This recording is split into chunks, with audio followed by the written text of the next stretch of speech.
Bonjour, nous sommes dans le jour numéro 3 du jeûne et prière. Le thème d'aujourd'hui est la prière inspirée.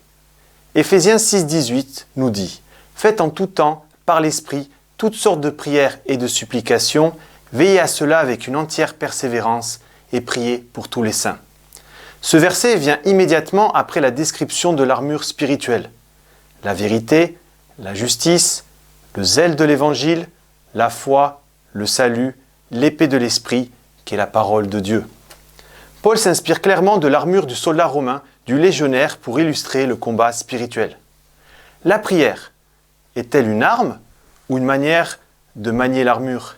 Deux grandes lectures théologiques existent. La première, la prière comme une arme. Certains théologiens considèrent la prière comme une 7e arme, comparable à la lance du soldat romain qui peut frapper à distance. Deuxième lecture, la prière comme une manière d'utiliser l'armure. D'autres voient la prière non comme une arme en plus, mais comme la manière d'activer, d'utiliser l'armure, en particulier l'épée de l'Esprit. En effet, la parole et la prière vont toujours de pair. Nous allons analyser en détail Éphésiens 6,18. Dans une première partie, faites en tout temps, le kairos.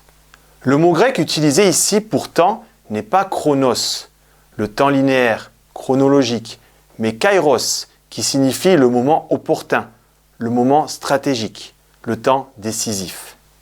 La prière est donc un positionnement stratégique. En temps de joie, en temps de peine, en temps d'attente, en temps de silence, quelles que soient les circonstances, nous sommes appelés à prier comme un soldat en vigilance constante. La prière n'est pas seulement une action ponctuelle, mais une manière d'être, une disposition de tout notre être.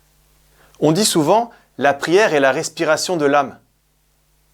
Elle nourrit notre foi, notre flamme spirituelle, notre endurance dans le combat.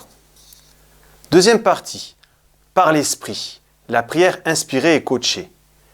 La prière n'est pas un combat livré seul, c'est un combat coaché, le rôle du Saint-Esprit. Le Saint-Esprit est un guide, le coach, l'entraîneur qui ne quitte jamais le croyant. Une prière efficace est une prière inspirée, alignée à la volonté divine, menée en coaction avec le Saint-Esprit.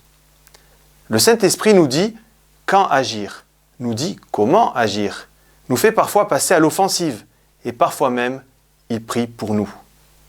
Romains 8, 26.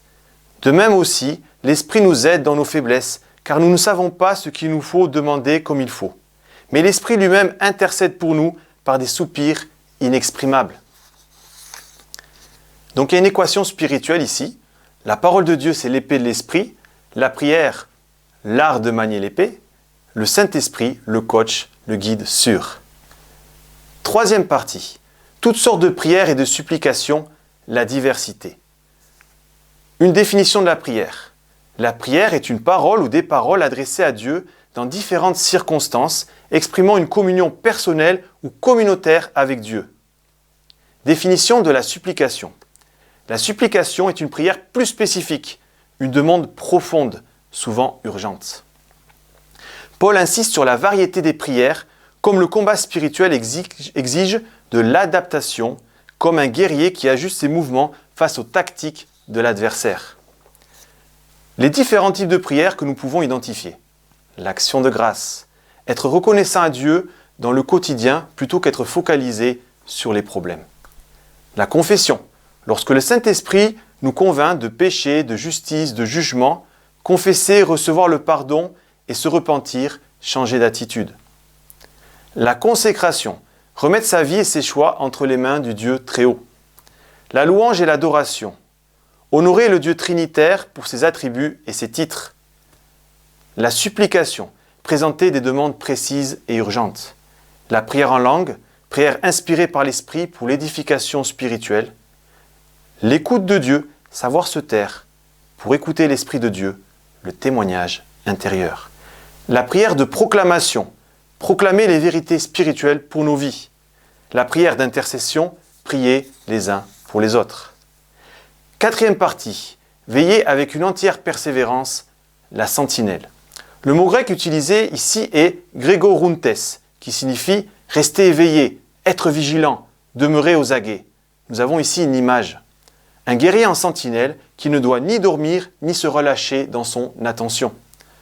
Ne pas prier, c'est se livrer à l'ennemi, comme une sentinelle qui s'endort à son poste. Dans Matthieu 26, 41, il est écrit « Veillez et priez afin que vous ne tombiez pas en tentation ». Dans 1 Pierre 5, 8, 9, il est écrit « Soyez sobres, veillez. Votre adversaire, le diable, rôde comme un lion rugissant, cherchant qui il dévorera. Résistez-lui avec une foi ferme, sachant que les mêmes souffrances sont imposées à vos frères dans le monde. » La prière n'est pas un élan émotionnel, mais une protection spirituelle durable. 5e partie, prier pour tous les saints. La dimension communautaire. Définition de saint. Le mot hagios, H-A-G-I-O-S, désigne le croyant sanctifié, mis à part pour Dieu. Paul rappelle que la prière est personnelle, mais aussi profondément collective. Le combat de ton frère, de ta sœur, c'est aussi ton combat, c'est aussi le combat de Dieu. Quels sont les domaines pour lesquels on peut intercéder? La famille, l'église locale, les groupes de croissance, les groupes de jeunes, les groupes d'hommes, les groupes de dames, les rencontres expansion, les pasteurs, les anciens, les responsables, les équipiers, les collègues de travail, les autorités, la ville et la nation. Jacques 5, 16 nous dit « Confessez vos péchés les uns aux autres et priez les uns pour les autres afin que vous soyez guéris. » La prière fervente du juste a une grande efficacité. La prière communautaire est un moyen spirituel puissant pour soutenir, pour restaurer, pour fortifier et parfois même pour apporter la guérison.